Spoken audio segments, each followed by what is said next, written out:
Hey everybody, how's it going? Dan Schinder here with this Steven guy. Schinder. That's right, my son. I'm the dad, Steven's the son. Sometimes our authority is reversed, but whatever. And we're here to celebrate John Anderson and a landmark solo album. I think one of his best, actually, The Promise Ring. Right, St. Patrick's Day was around the corner, so we figured we'd finally talk about this one since it's very Celtic influenced. It's got Celtic music on it. And it also gives us a chance to, since we have a John Anderson themed episode, I get to talk about the John Anderson Q&A I saw last Thursday on March 9th. So Right. I'm excited to hear about that. Yeah, and there's been a lot of Yes-related news last week. Of course, there was the album news. Release, Yeah, and I saw on our YouTube channel that our video where we covered the new album news is our second most watched YouTube video behind behind the Billy Sherwood interview, wow. Which happy belated birthday to him as well. Billy, so, yes. Yeah. But and I saw that John Davison posted about his inspiration for the new song Cut from the Stars, but we'll talk about that probably when we review the album once it comes out and we listen to it. So yeah, in the meantime we got this variety, and that's the fun of having so many Yes members and all their different projects, right, Dad? Understatement, but yes. So off the top of your head, do you know how many members there's been? I'm going to say 27. I think technically less than that. Really? I think there's been maybe 20 at most, 18 at least. I lost count after a certain point. I'd have to look at all the members. So again, off the top of my head, if I may, it's Chris, Peter, John, Tony, and Bill, the original 5. Right. And then you got Steve, you got Alan, Rick, Patrick. We're not counting returns. Jeff, Trevor Horn. We're up to 11. Yeah. Billy, Igor. We got to mention him. Did you say Trevor Rabin or Trevor Rabin. We're up to Benoit. Oliver, and John, what's the one after Benoit? John Davison. John Davison, 6. And Jay Shellen. Jay Shellen. Yeah. Is that 17 or 20? See, I lost track. Counting on my fingers, and I still screwed it up. But a lot of guys, and it's an institution, really. But we're focusing today on John's The Promise Ring, which is a great album. So go ahead and go through the history of this for context. Right. So The Promise Ring came out in 1997. I'm just have my notes open right here. Eons ago. How old were you? I was, at the beginning of 97, I was still 3. And he walked to the record store on his own and bought it. No, but so apparently in the inner booklet for The Promise Ring, John Anderson says he always wanted to sing about the Celtic knowledge, and that one night he dreamed about these lyrics and the songs of Ireland as if he was in the year 2002 and Ire was once again one country. So that's why you get the 2002 lyrics in the chorus of the title track. Right. And Nick Cachapo, I think that's how it's pronounced, says that a few months before this came out, he told John about Riverdance and sent him a CD of it. Then John and Jane watched a performance of it in Los Angeles. So have you ever seen that? Today, actually, it's madness, right? If I'm gonna dance, that's in what a I'm good doing. way, yeah. Yeah, if you for us in the US, there's this app called Tubi, and you can watch stuff, and it's official and whatnot, but they distribute it for free on there, which is really cool. So on Tubi, they have the Riverdance Live in New York City 1997 performance. And it's like really impressive. There's all this tap dancing. At one point, the violinist goes up to the drummer and they have a little back and forth, like kind of a little duet type of thing. And Yeah. there's like some singing and narration in between. And it's just amazing. Like I'm really glad I checked this out after like hearing about that because Yeah, the whole river really dance something. thing is very, it's high energy, it's positive, it wakes your ass up, basically, right? Is that something you saw in person or like on No, only on CD video years ago. Okay. Yeah, years ago. But I want to mention that, and I might be skipping ahead a bit, but I want to, for context, put this out there. Okay. I don't know if you remember this, so let me think of the year. Uh, so this was is weird how we find things for context. The year I shaved my head Yeah. was 2002, maybe, and I Sounds produced. about right. Yeah, and I produced a Celtic CD with a band in Tehachapi, California. And oh my God, the music that I immersed myself in with Celtic music was amazing. And when John's album came out, it was just amazing. And to see river dancing and that whole culture was like brain shaking. It's like, I didn't know that was there. You know what I mean? It's like finding out about noodles in Japan for the first time. Yeah, really. And so I've been appreciative of that stuff since the early 2000s, very early 2000s. And I will Yeah. say that of all the things I've done musically, which people don't know or care or give a shit, that doesn't matter. That album I produced, which was called, the band was called Painted Rose, and I came up with the album title called In Full Bloom. I produced that. It's my proudest moment as a producer. There was a part where they said, there's this song from 18 whatever, and everyone's stomping their feet. We found a fence that we ripped the gate off of and threw it down on the studio floor, and I Oh gathered wow. them around and we stomped their feet. I mean, it was an amazing experience getting immersed in that music. So when John came out with that album, I didn't know it was going to be a precursor to something I would do just a few years later. It's really happy music. Yeah, it really is. So continuing on with the context of this, so in spring of 1997, after, and this is from what used to be on John's website, his online uh, biography thing. In spring 1997, after hearing some local Celtic musicians, John asked them to join him on The Promise Ring, recorded at the Frog and Peach pub in San Luis Obispo, California. Yep. There's a quote from here saying, I was very happy living in San Luis Obispo with my soulmate Jane, but I had to keep busy musically. I love Celtic music and it was just plain fun to do this work.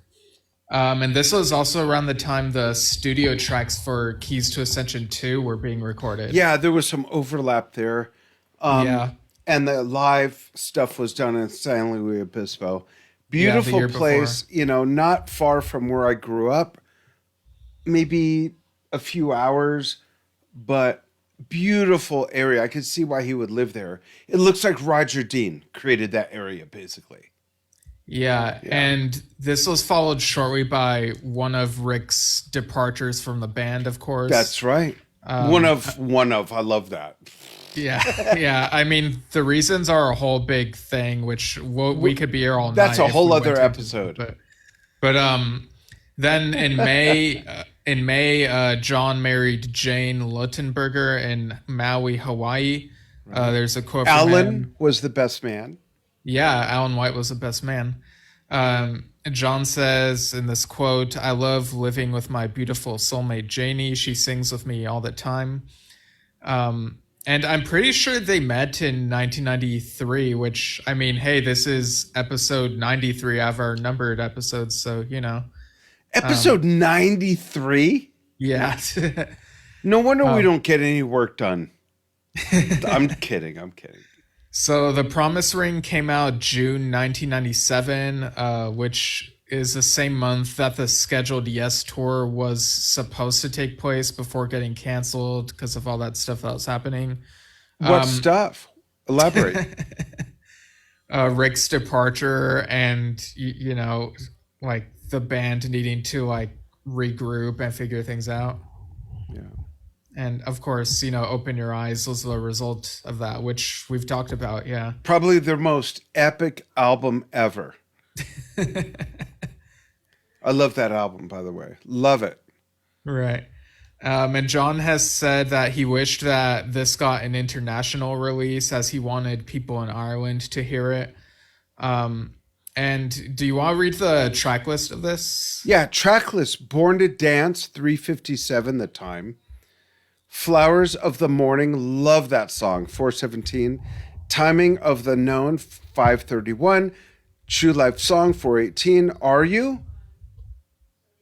Wait. 346. Yeah, My Sweet Jane, 335. True Hands of Fate, 520. The Promise Ring, beautiful song. All of them are, but love the title track. 530. And Oyer. I think I'm pronouncing that right. It's Celtic. Yeah, Oyer, like 302. It's like yeah?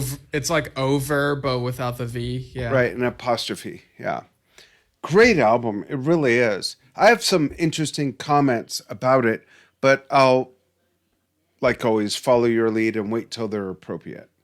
Not that my comments are always appropriate.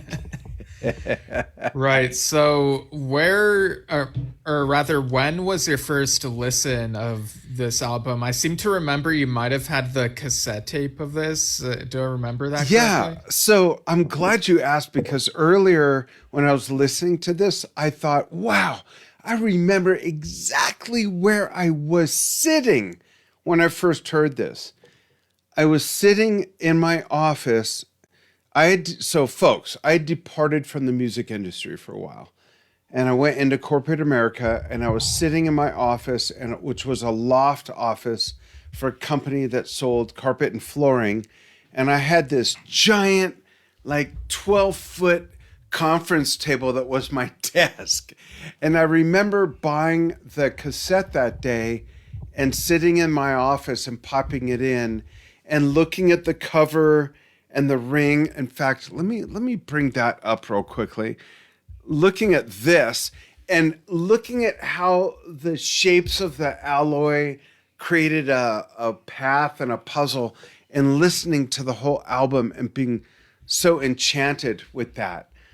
And that was the year it came out, I guess. When was that? 97. 97. Do you remember my friend Calais?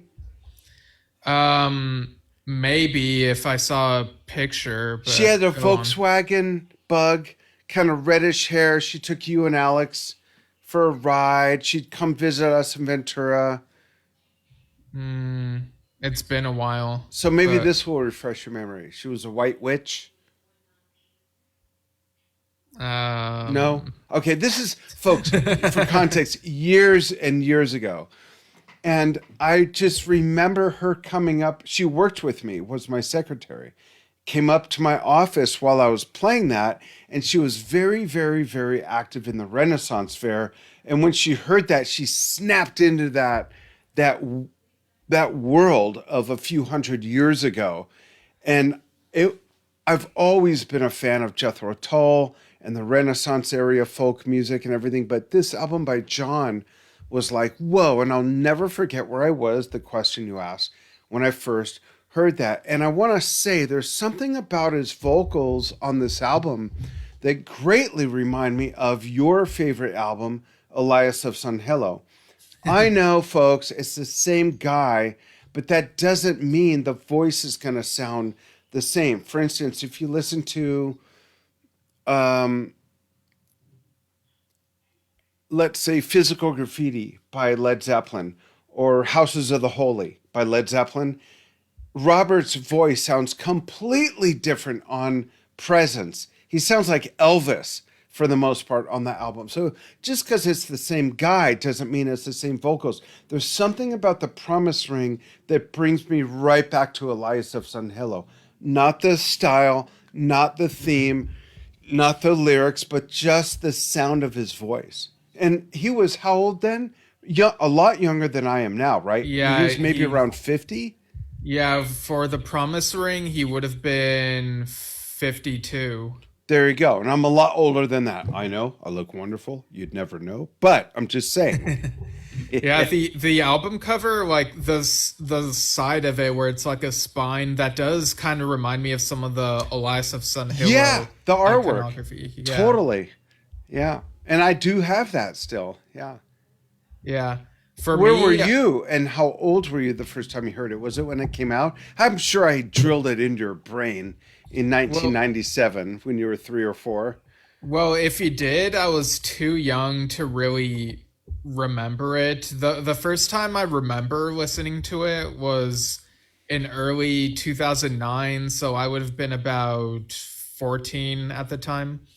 Um, and yeah, I thought it sounded like very happy music. It was probably the earliest Irish type music listening experience I've ever Yeah. had. I don't remember listening to much of that before then.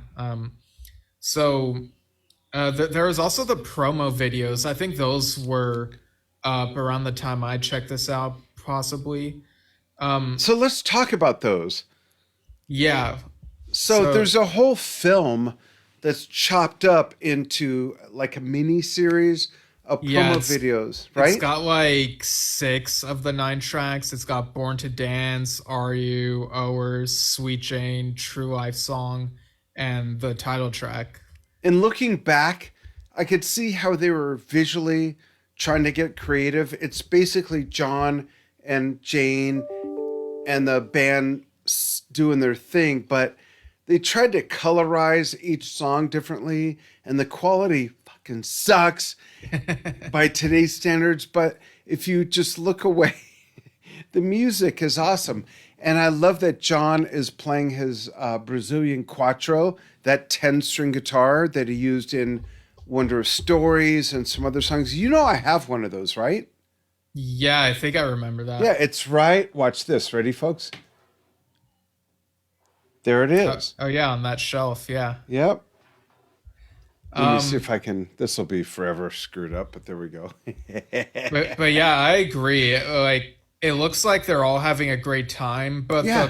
the color aspect, where it's like they tint the whole thing like completely The same green color. or completely purple or completely yellow. Yeah, Like, you got purple, just- peach, yellow, green, chartreuse. yeah, it hasn't aged well. Like, it's kind of Yeah. like I would rather have like just seen how they all look like as they are. Yeah. Right. But one of the things I love is I think it's the first song in the series of the promo videos where they're playing and John leans over, takes a few steps and kisses Jane. It's like, that's so sweet, Yeah. I love that he's been extremely open about his love for Jane. You don't see Steve Howe talking about his wife. You don't see Rick talking about his 7 wives. You don't see Alan talking about Gigi. We love Gigi, been friends with her since 1989. And John has made that part of his ethos almost, where she's part of the story. And he was married previously, obviously. He's got very grown children from his first wife, yet he's been very, very open about that. And I like that. It's part of his story, his brand, if you will. Yeah, and Is that that's fair to say? I mean, yeah, and I mean, that's not to say that we're not comparing marriages. No. It's just like an observation of like, 'cause they all Jane, suck. Jane, Jane is part of the music present. of his solo Yeah. stuff. Yeah. Yeah. So yeah, that I have noticed that. Like, now that you bring that up, it's like, yeah, I totally get what you mean. Yeah. Forgive me to ask this. Oh my God! But what's his first wife's name? Jennifer. Jennifer. Oh yeah, sorry, Jennifer. Hi, Jennifer. Oh my gosh, we're friends on Facebook. We talk all the time. But like your mother, I've not been married to since 1980, 99 or something, and we are still great friends. My wife Anja, your I guess technically step, adore. They talk all the time. We love your Yeah. mother. So I think what John has with Jane and Jennifer, and what I have with Stephen's mother Alicia, it's an example that it doesn't always have to go bad. I would do anything for Steve's mom, and we're great friends. I thought of that when I saw John lean over to Janie, his current wife for many years. And I thought, that's the way it should be. We should be able to express and explore and express. But this album is, without it being cheesy, it's almost like a quintessential popular music album to represent Celtic music without it being cheesy, like I said. Right. And going back to the Riverdance influence, apparently, I think Born to Dance is what sounds to me the most like Riverdance. Yeah, for sure. Yeah, I think before going into Riverdance, I was kind of expecting the influence to be more obvious throughout the album, but I think most of it is confined to Born to Dance, and the rest is kind of like its own thing. What's your favorite track? Um, One. You get one. It probably is Born to Dance because that's the one that gets stuck in my head when I immediately think of this album. Like, I think this album, possibly even more than any other of John's albums, like, even though Elias of Sun Hillow is my favorite of his, I feel like this is one that's easiest to get stuck in my head once I think of it, and Born to Dance is like right at the top with that. I also think My Sweet Jane is a really heartwarming. That's a beautiful song. Yeah. Yeah. And it's got like a nice bounce to it. Again, like much of these have like a happy feel. The title track is really good as well. This is scary.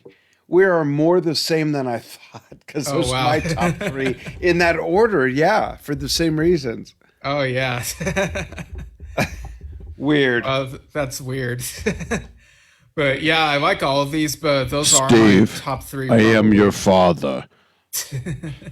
Yeah, and folks who are newer Yes fans or older Yes fans, get this album for context of John outside of Yes, singing and playing and writing and composing to his heritage, because this is part of his heritage.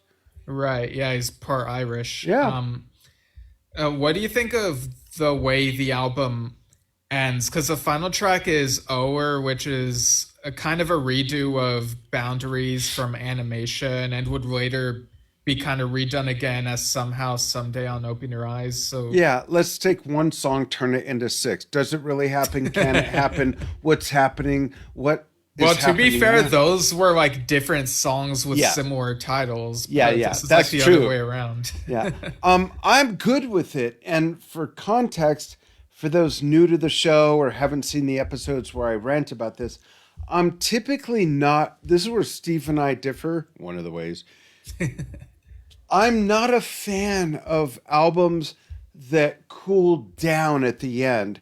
When you look at Time is Time from Magnification, Holy Lamb from Big Generator, they're beautiful songs. I love them, but I want an album to end like a concert. You would never end a concert like that.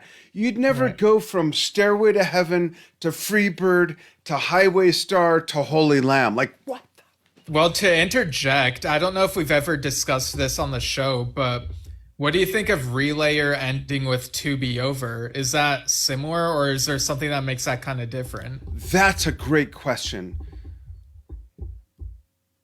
I've always listened to that album because I think of it as an album where there's side one and side two out of order.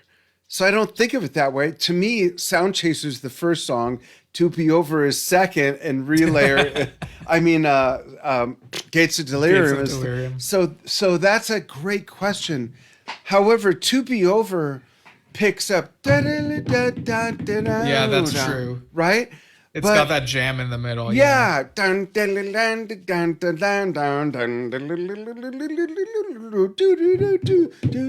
It's not quite an even comparison, but one of my favorite songs. I guess you could also say that about Hearts on 90125. Like it is kind of cool down, but has all that stuff in the middle. Yeah. Would you believe when wise men do? Yeah, exactly. But if I look at lost my Wondrous Stories, one of my favorite songs. It's my wife and I's song. We all have a song with our significant other or ourselves. Song. Oh, that one too. And that's a great last song, by the way. That's a great. But if Wondrous Stories was last on that Going for the One album, I'd be disappointed. It's one of my favorite songs, but it's not how you end an album. God damn it. But what are your thoughts on how it ends? But I do like that song in the context of this album because of the nature of it, the theme. It's culturally themed, this album. Whereas, if I may, before you answer my question, Going for the One, Tormato, Close to the Edge, Relayer, none of those are culturally themed. This one is. So there's some additional latitude to it, if you will. Right. So what's funny is I do agree that Ower has, the theme of unity, and so that could make it a good final track for this. But I also feel like if a John Anderson fan is coming to this, like they've likely, like when this comes out, they've likely probably heard Boundaries on Animation, and so to listen to this whole album and then it ends with a song that's like not completely new, They think like, huh? Right? Yeah, so which is why I kind of wonder if maybe the tracks could have been flipped, like it could have been Ower as a second to last and then The Promise Ring, the title track, as the final one. That's interesting. So I've always wondered as a kid, which was more long ago than I want to say, why is the title track not the first song on every album? Why? Right. Like on Animation, I think it's the second track, if I remember correctly. Yeah, but Close to the Edge, we could think of a lot of different albums from any band where it's not always the first track. Yeah, then like what Close makes to the it, Edge is first on its album. Yeah, that's true. But what yeah. makes it the title track if it's not the title track? I don't get that. What makes it the title track if it's not the first track? Open Your Eyes. It's the second song. Why isn't that song called right? Am I weird or what? Well, yeah, but. Well, I mean, on Open Your Eyes, I feel like for me, New State of Mind works as a bit of a better opener because it has the fade in type I agree. Then why isn't it called that? Like, why is there no song called Fragile? Because on the song Open Your Eyes, they actually sing Open Your Eyes and Discover. But why is there no song called, opening track called Fragile or Relayer or Tales or shall I go on? Going for the One is the first track. That's a great example of how it works. Yeah, why isn't Big Generator the first track? Like I don't get it. People surely would have kept listening when they put that track on first. That's true. I just don't understand what makes a song the title track if it's not the first track, which to me is the title track. Am I missing something here? I mean, I don't really have an issue You don't with give it. a fuck, do you?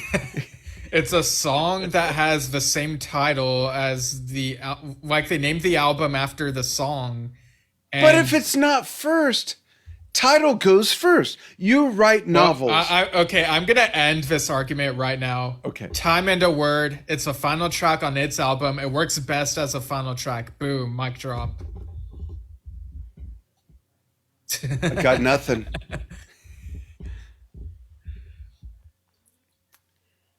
It's right for me, and the time is now. Okay, next. Right. I want to say something quickly about like the whole like 2002 thing. What's funny is Oh, yeah. to me that year is kind of the first time I was aware of a year going to a different year.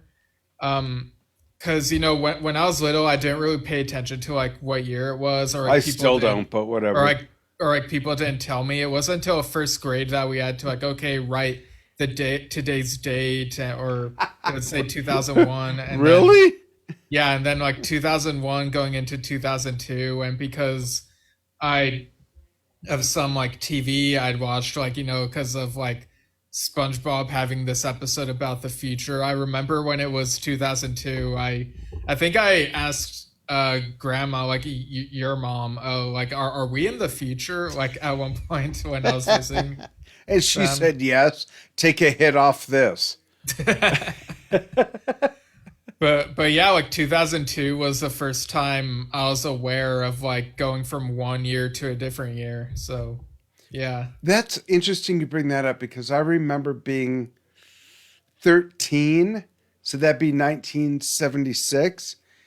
And my mother used to say, you're going to live long enough to see the turn of the century before the song came out. But she made a big deal. You're going to see the millennium change. It's got, like, she made a big deal of that. And then it happened, and I was like, okay. Can we make some more brownies or put a pizza in the oven? Right. We got some fan comments. Yeah, we do. Let's look at those. Okay, so Barry Bartle says this is a wonderful Celtic album by John. I love that he recognizes it as a Celtic album. Yeah. And Kirk Kalinsky says, love it. Makes me think of spring after a long cold winter. Mother Earth reawakens.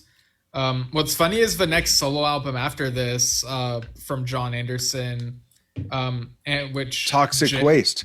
No, which was Earth, Mother Earth, and yeah. you know, Jane was part of that as well. And when it was reissued years later, it was under the names John and Jane Anderson. I think, right. Like back when it originally came out, it was just John's name, but. And then that's true. John Costello, always a fun album to revisit around St. Patrick's Day time.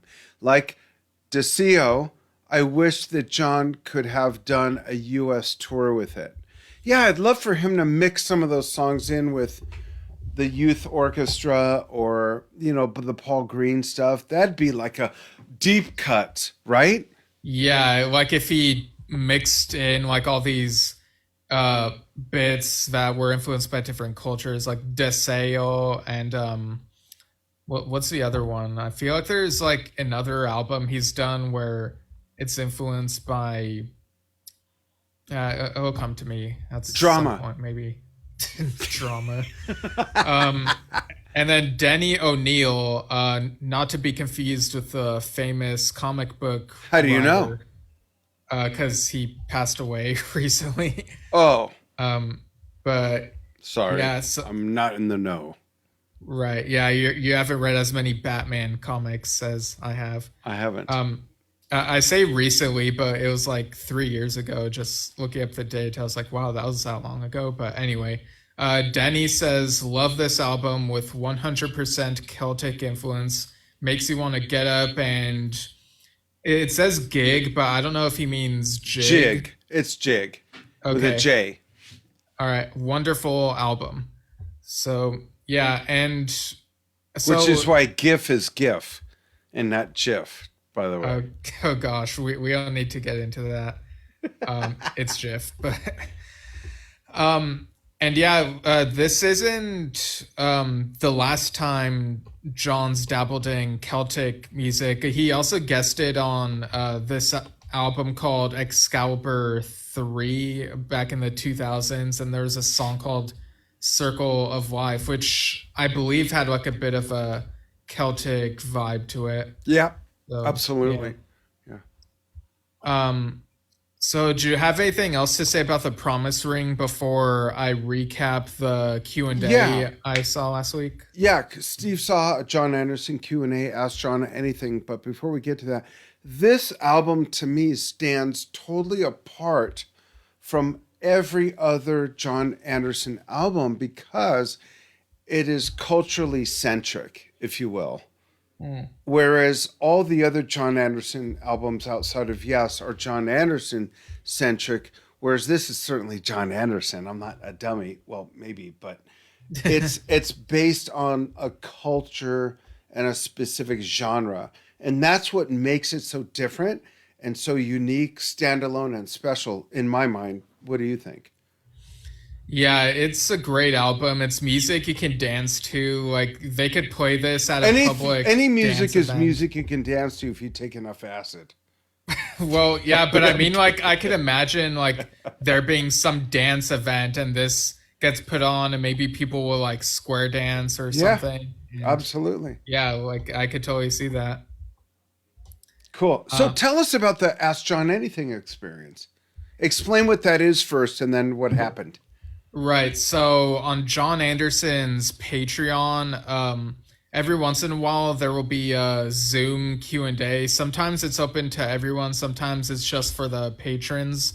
And so people hop on the Zoom call, and there are a bunch of us, and we each ask a question. And John is like, it's really fun seeing him answer each question. And sometimes he'll go on a little tangent and go down memory lane, and then be like, "Wait, what was the question? Oh yeah, so da, da, da." And so like it's always fun to watch these things and be part of it. Dude is Um, almost 80. yeah, He's almost 80. yeah, it's wild. So when I logged on, he was like already singing a song about a mountain man, which apparently he wrote when he was 40 or 50 years old. There's a I, difference between that. yeah, I know. And I love how he like it can't like pin down like which it is. It's just, oh yeah, that was like in the past A type thing. 10-year span. Yeah, but That's typical of an almost 80-year-old, by the way. right. And to be fair, like we have memory problems as well with certain things. So it's like it's not just a John thing. Yeah, that's true. So, a song about a mountain man. Did it go something like the river, the mountain to be crossed? No, it had more of a country vibe to it from what I Huh. remember. Yeah. Interesting. And did it appear anywhere? No, I don't know if he's ever like well, he has to have recorded it probably, but I have never heard a demo of it pop up anywhere. So, yeah, maybe it's in his archives or So let something. me let me ask you something before we get to what your interaction was with John. What was the craziest question asked or the craziest answer given if they're not the same? Um, wow, I really wasn't anticipating that. Yeah, I'm just like skimming through my notes and seeing if like there's an obvious one. Um,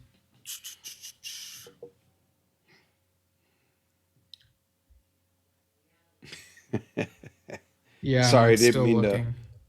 throw you for such a loop. I thought crazy with John would be like off the top of the head. Oh, so maybe not crazy in terms of like, oh, I can't believe they asked this question, but probably the most like bringing up something that's kind of obscure. Um, unless I like read through this and find something else that fits that. But someone asked if he'd play Song of Seven on an upcoming tour. And John said that the problem with playing Song of Seven is most people won't know it. And then he like sang a little bit of it. And like some of us on the call were like, we know it, and like we'd love to hear it in concert. So Yeah, what a weird response. yeah, like I get it. Like people who go to John's concerts, like most of them are probably just Yes fans, but like some of us are solo John fans as well. And Song of Seven is one of my favorite songs of his. It's probably in top 5 even. And yeah, I agree. if I were to hear that, and that's another title track, and it's at the end of the album, and it's the best way to end the album. I did not see that coming. That's hilarious. But that's so weird for him to respond like that. And it's the antithesis of reality. Everyone who's a John solo fan knows Song of Seven. That's huge. It's so much more relevant than his older stuff, other than, of course, the landmark first album, Elias of Some Hellos. I don't get that. Yeah, and but let's remember, he's almost 80. Like if I heard that song in concert, I would just be like smiling ear to ear. Yeah. And just singing along to it. And he mentioned how like the New Life band did, who he toured with for the Song of Seven tour, how they did the framework music for ABWH in Paris. He asked them to rehearse some solos, and then they were just jamming. And he told the keyboard player Ronnie Lehigh to listen to Stravinsky's Petrushka. And so they all started playing that, and then John said to do a bass solo because he wanted them to jam with a structure, which if you think about it, is kind of how the direction with Yes seemed to be, like what improvising he and Chris like wanted to do. Because at first it felt more improvisational when you had like Peter and Tony, but it felt like John and like Chris and maybe Steve wanted a more structured thing, which is like the direction they went as the 70s went on. Yeah, absolutely. So Ring Through Gates of Delirium is one of the most structured pieces they ever did. Right. And I remember mentioning this to you the other day. Like this is the only thing I mentioned to you from this, like when I called you afterward. Yeah, because we don't talk about this. Our show subject matter is off the table when Steve and I talk, and we talk every day. We both partly own and work with Drum Talk TV. We don't talk about this stuff, so this is all organic. Just so you know, we don't say, okay, so you say this, and then we don't do that. We have no idea what's going to happen, as you could tell. Right. So someone mentioned the Live at QPR video as like a document of the Relayer tour, and John was like, the QPR video is okay, and you know, cause they're like the issues and stuff. I agree. He mentioned that they had been on tour for 2 months, so he felt exhausted when they did that show, and it to him didn't seem like the right place to do that show. And he said, location wise or to film it? I thought maybe it was location wise, but maybe it was filming wise. Because I've always wondered if there's other full footage of the concert from that tour. Because there are so many audio issues, it's in daylight for the most part. It's not the real, what we know as the Yes experience. I want to see them in a dark. If it's outside, it's got to be nighttime. If it's inside, you got the stage lighting. Like, I want the full Yes experience. So is there any other film footage from that tour? I haven't seen any. Yeah, probably not. If anything, probably the most you'll get is like some those like short things are like on that millimeter footage where 8mm. Yeah. Yeah, 8mm. Like I think that's the most I'd expect. But Wow. The part that I mentioned to you is when John was like, thinking of Relayer, and he started singing a bit of Mind Drive. It was like his Mind Drive from Relayer, and That's and right. What? yeah, and it was just funny how like he just views it all as like yes music, even though Yeah, they're it like all runs separate together. eras. Yeah. No, And Mind he Drive isn't, but the fish is. yeah, and he mentioned how on his tour with the Band Geeks, which is starting next month, I believe, they'll be playing Gates of Delirium, and they'll also be doing Wow. Awaken, Close to the Edge, Ritual, Yours is No Disgrace, And You and I, Perpetual Change. Wow, what a set. Yeah, and I think they're doing Heart of the Sunrise as well, because before he rattled off that set, someone asked what's his favorite song to play on stage, and he was like, there's so many. Heart of the Sunrise is one. So, um, yeah, let me just look at what other things were at this. Yeah. That's your special song. Yeah, because he like sang it to me as a lullaby. And what's funny is I didn't fully appreciate Heart of the Sunrise until seeing it in concert for the first time. I thought you were going to say till you were like 4 months old. Right, because like because for a while I kind of saw it as like, oh, it's a song that they dig out and play all the time on all these live things. I've been there, done that, but then seeing it in person, it was like, okay, I totally get it now.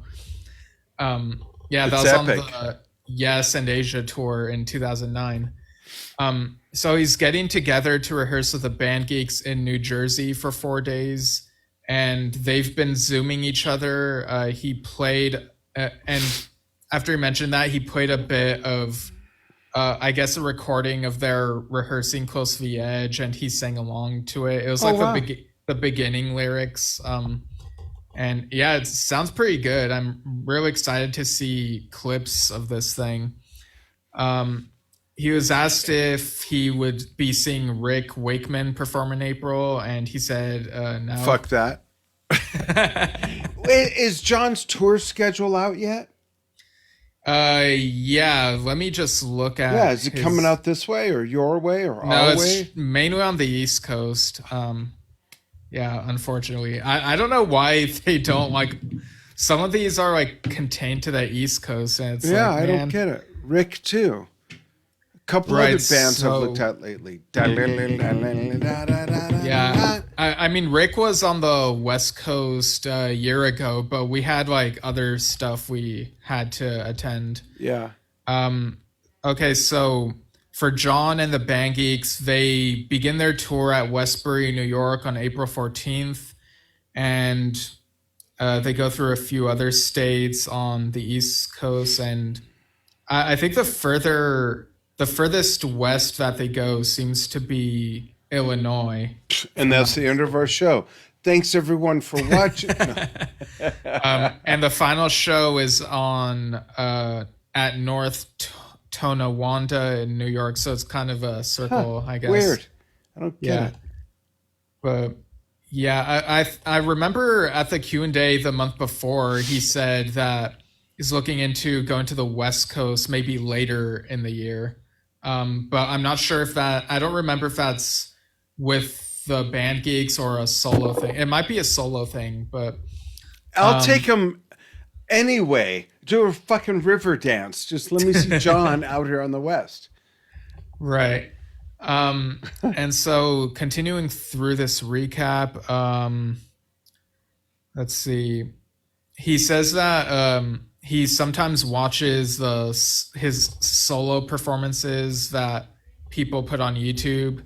He talked about one that was in New Jersey where he explains how he can play the white notes on piano, and then he played a bit of ethereal background music on the Zoom call. And he talked about how Mick Byrne, the guy who does the videos, the YouTube videos for him, like for example, there's one for South Side of the Sky that was posted earlier. Yeah. How he filmed that show that he's talking about, Huh. and he like says he needs to ask if he can show it to like everyone else. And then he was like, "That's my story, and I'm sticking to it." Oh, and then boy. and then someone on the call was like, "Is it a short story?" And then John did sort of a sarcastic laugh because That's short funny. stories, John Evangelos. Yeah, that's funny. Yeah, and he talked a bit about opera, like Pavarotti, and how he Oh. cries when he sees that performance. They're He very moving. Have you ever seen opera in person? No, I haven't. Or You actually, maybe there's one from like during college that I'm maybe forgetting, but yeah, I'm probably not. it's moving. Even if you're not into opera, it's moving. Right.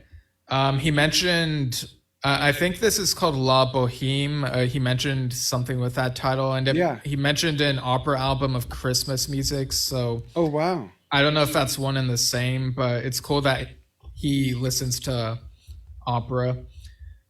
He talked about how he's writing out the words to Mind Drive that afternoon so that he could prepare for the show with the Band Geeks. And That's cool. um, let's see. Oh, he mentioned how he had broken an ankle the day that everyone was told to stay at home because of the pandemic 3 years ago. Wow. So, like, I was going to say 3 years ago? Yeah, so he was Wow. like, basically, he had a broken ankle, so he wouldn't be able to leave home. Even Leave if he anyway. So could now at he that screwed it up for everyone else, basically.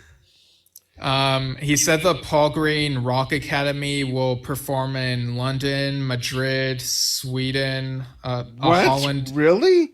yeah, a Holland festival, and in Dublin, Ireland when they tour Europe in the summer. I had no idea they were doing like international European tours like that. Where's Yeah. Paul Green based? Is he American or English?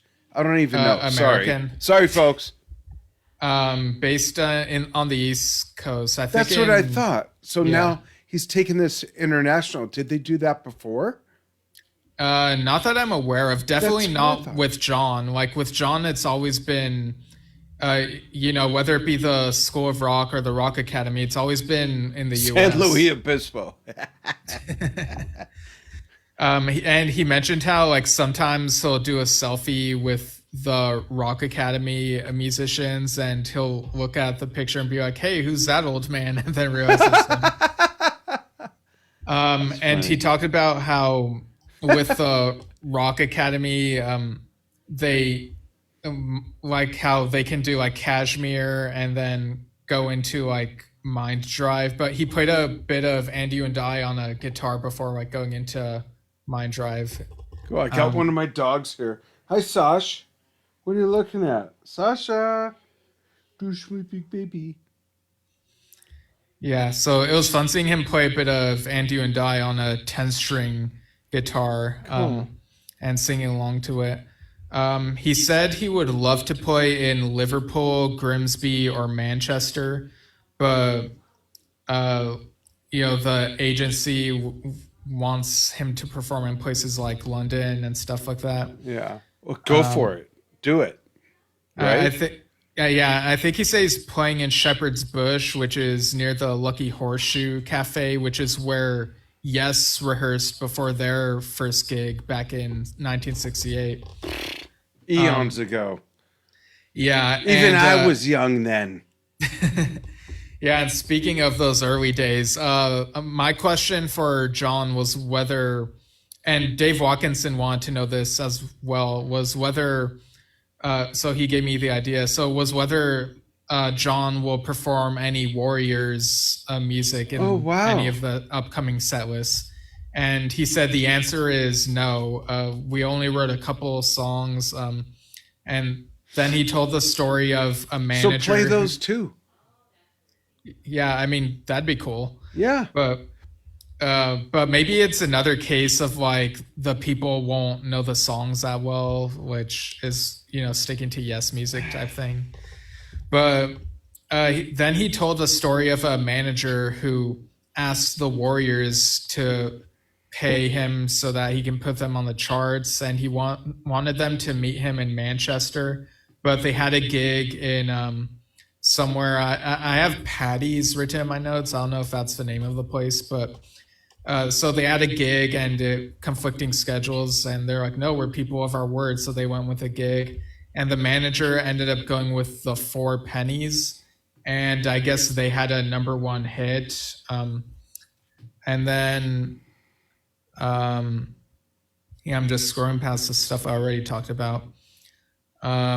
At one point, John on the Zoom call started singing along to background music that sounded like it had a choir, and then he talked about the omnisphere and the thing that he uses with that music, and he talked about autotonic. So John is very much like even at this age, like very keen on checking out technology, like the latest stuff, which is cool. Yeah, I've always had a lot of respect for that.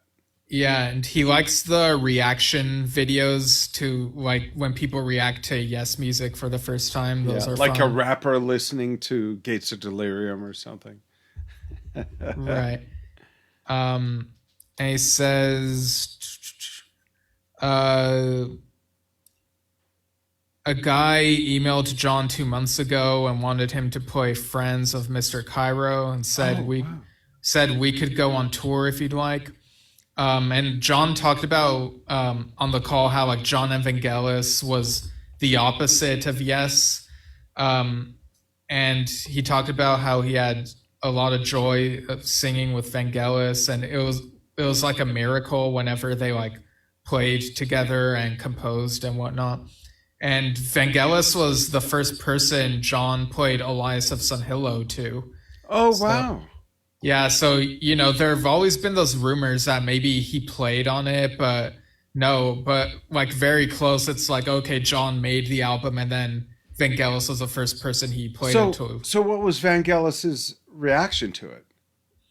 Do we know? I feel like if we do know, I feel like we may have mentioned it somewhere, but I've forgotten what his exact reaction to it was. And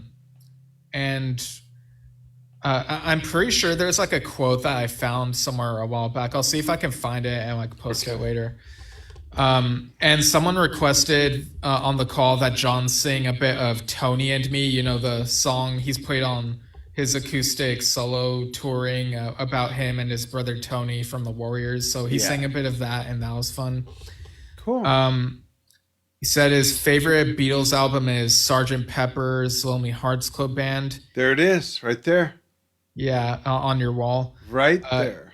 He says the album, the sleeve, and the gatefold, right there. Yeah, he says he listened to it when the Warriors were in Hamburg, and it felt like they were following the path of the Beatles because like they went through Hamburg. Interesting. And since then, John has become a Rolling Stones freak. In his own words, like he says he loves Mick Jagger's lyrics. Like he loves the Stones now, but back then it was like he was more like it was just the Beatles. He wasn't much of a Stones fan back then. And he's aware that Lizzo, another musician, I don't know if you're familiar with her. Yeah, absolutely. Yeah. Okay. He's aware that Lizzo is a Yes fan and has used Heart of the Sunrise to open her shows. Really? Yeah, there's a clip of that on YouTube. I need to see that. I love Lizzo. Yeah. She's talented. She's gorgeous. I'd love to see that. Yeah. Wow, that's such a weird crossover. Yeah. Yeah, that's like Motley Crue citing the Partridge Family or Frank Zappa. I mean, it's like... Yeah, it also kind of reminds me of when Billy Joel, there's a clip of him in concert where he's like, why don't we play a little bit of Yes? And then he does the... Really? Yeah. I haven't seen that either. Right.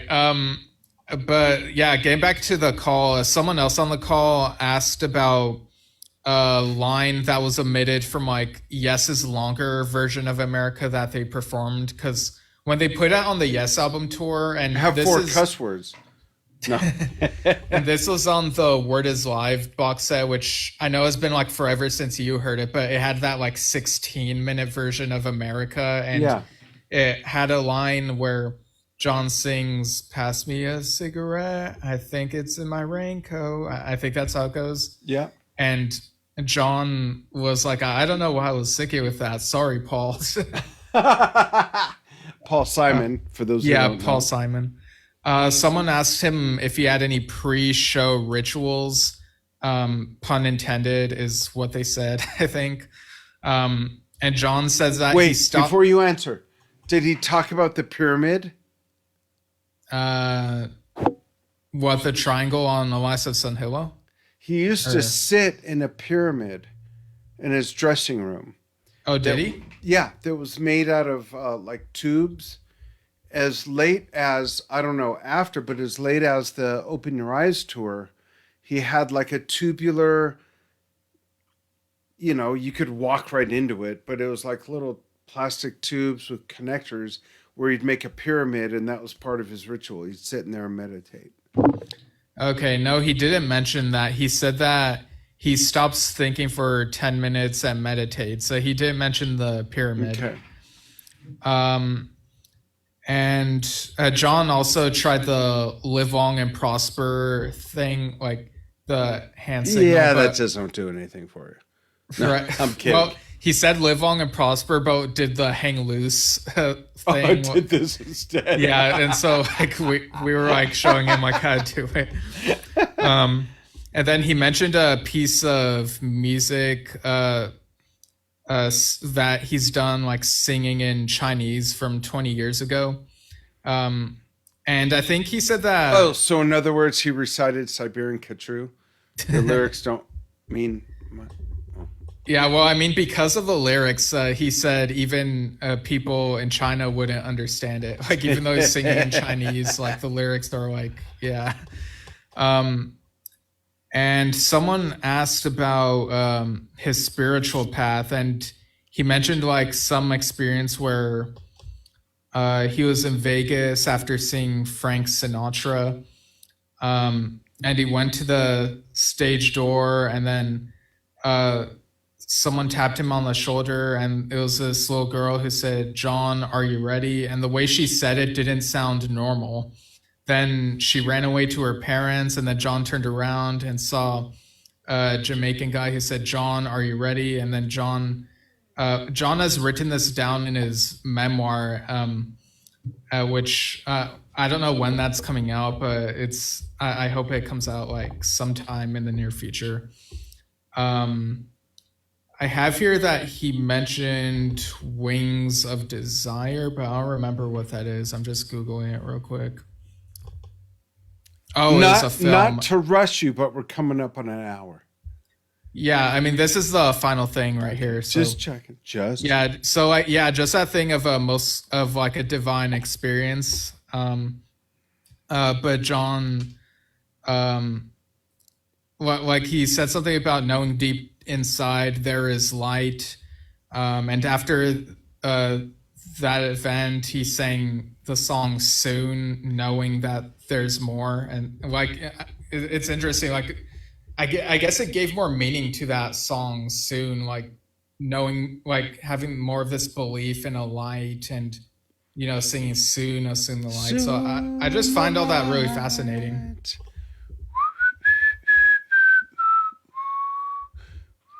But yeah, so that's how that Q&A went. It's always fun. Awesome. What a great experience. Yeah, it's always fun talking to him and seeing like how fun it is for him and for everyone. It's just so great. That's awesome. Great. Folks, thanks for following what we do. You can write us at yesshiftpodcast@gmail.com. Follow us on facebook.com/yesshift, anchor.com/anchor. What's the Anchor channel, Steve? Anchor.fm/Yesshift. That's it. And at youtube.com/@Yesshift. And we'd love for you to be a part of the show. Chime in, write us letters, give us suggestions, comments. And on Anchor, you can give us, dare I say, donations. But just follow what we do. Be part of the show. We have still a bucket of ideas that we barfed out on our San Francisco trip back in October. and we got so many show ideas, but we always welcome yours. So with that, we appreciate you following what we do. Lots coming, and go listen to some Yes. Oh yeah, that's the band we talk about. That's right. Thanks, everybody. Bye.